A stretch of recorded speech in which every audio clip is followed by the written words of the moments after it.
কোন সময় কোরআনকে দুরবিত করতে চায়, বাংলার জমিন থেকে ইসলামকে দুরবিত করতে চায়, কোন আলেমের উপর আঘাত আনে, মসজিদ মাদ্রাসার উপর আঘাত আনে, পর্দার উপর আঘাত আনে, তাহলে আমরা মুসলমান যতদিন পর্যন্ত আমাদের দেহের ভিতরে এক বিন্দু পরিমাণ রক্ত থাকবে, ইহুদি নাসারাদেরকে জুতা পিটা করে বাংলার জমিন থেকে তাড়িয়ে দিব। ঠিক কিনা বলেন? সম্মানিত উপস্থিতি, ইহুদি নাসারা নাস্তিকরা তারা আমাদের হলো চরম শত্রু। ঠিক কিনা বলেন? তারা আমাদের চরম শত্রু। তারা কি করতে চায়? দুনিয়ার জমিন থেকে ইসলামকে দুরবিত করতে চায়।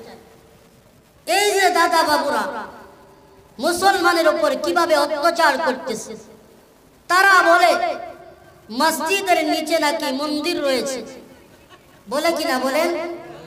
মাথায় শুধু গোবর, গোবরের সঙ্গে সম্পর্ক তো, এই জন্য মাথায় শুধু গোবর। বাংলার জমিন থেকে স্বৈরাচার সরকার দূর হওয়ার কারণে তাদের মাথাটা যেন গরম হয়ে গেছে। বাংলার জমিনেও কিছু পাঁচটা গোলাম ভারতের নামধারী ইহুদি নাসারা নাস্তিকদের বাংলার জমিনে এমন কিছু হিন্দু বসবাস করে যারা মুসলমানদেরকে মোটেও দেখতে পারে না।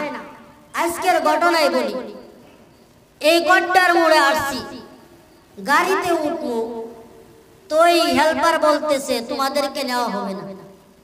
কি মারাত্মক কথা বলেন! আসলেও আমি ভাবলাম, বুঝলাম এই মানুষটা মুসলমান না, এটা অবশ্যই একজন হিন্দু। আল্লাহ মাফ করুন, নাও হতে পারে, কিন্তু তার আচার ব্যবহারে বোঝা যায় সে হিন্দু। আরো বিভিন্ন মানুষের সঙ্গে খারাপ আচরণ করতেছে। বুঝলাম সে মুসলমানকে দেখতে পারে না, দাড়ি টুপি তো দেখতেই পারে না। আমাদেরকে সরাসরি না করলো তোমাদেরকে নেওয়া হবে না, হয়তো সেই হিন্দু নয়তো সে ভারতের চেলা। ঠিক কিনা বলেন? সম্মানিত উপস্থিতি, এই জন্য আমাদের ঈমানকে রক্ষা করতে হবে। কি করতে হবে? ঈমানকে রক্ষা করতে হবে। মুসলমানের দামি সম্পদ হলো কি? ঈমান আর আমল। এই জন্য আল্লাহ রাব্বুল আলামিন সূরাতুল আসরের ভিতরে কি বলেছেন?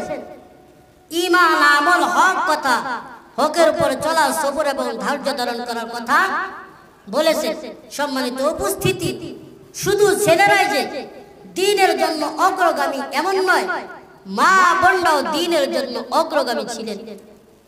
নবীজি আলাইহিস সালাতু ওয়াস সালাম যুদ্ধের ময়দানে অংশগ্রহণ করতেছেন, পৃথিবীর জমিনে দ্বীন প্রতিষ্ঠিত করবে, বদ-দ্বীন দূরীভূত করবে, কিন্তু যুদ্ধের ভিতরে নারীদেরকে অংশগ্রহণ করা জায়েজ ছিল না।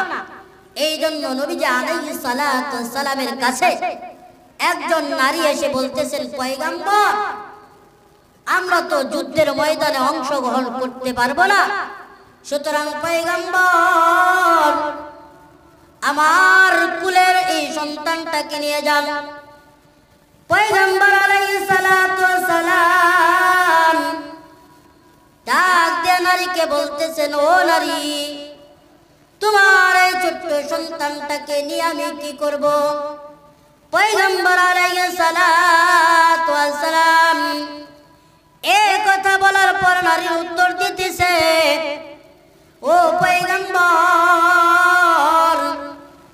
জানি জানি জানি আমার এই সন্তান তীর তরবারি চালাতে পারবে না, কিন্তু ওই মক্কার কাফের মুশরিকরা আপনার দিকে তীর নিক্ষেপ করবে, ওই তীরগুলো আমার এই সন্তানের দ্বারা পতিত করবেন।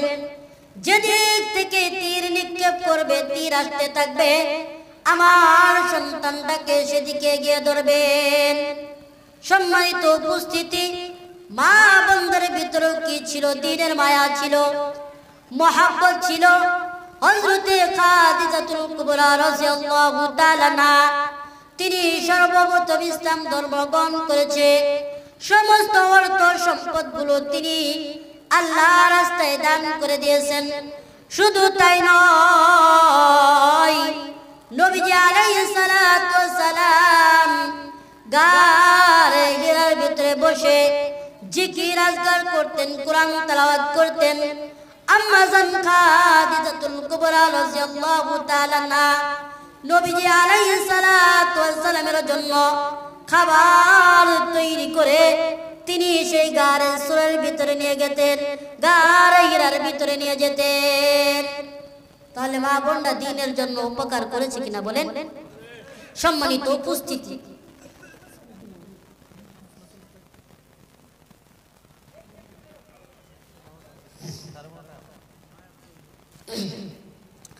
সম্মানিত উপস্থিতি, এই জন্য আমাদের কি করতে হবে? মা এবং বাবা, নারী এবং পুরুষ সকলকে কি করতে হবে? সকলকে এই দ্বীনের জন্য আগ্রহ আর চেষ্টা থাকতে হবে। সূরাতুল আসরের ভিতরে কি বলেছিলেন? নেক আমল করতে হবে, ঈমান আনতে হবে। এই যুবকদের মাধ্যমে এই এত সুন্দর আয়োজন হয়েছে। সম্মানিত উপস্থিতি, আল্লাহ রাব্বুল আলামিনের কাছে ওই সমস্ত বান্দা দামি যারা নেক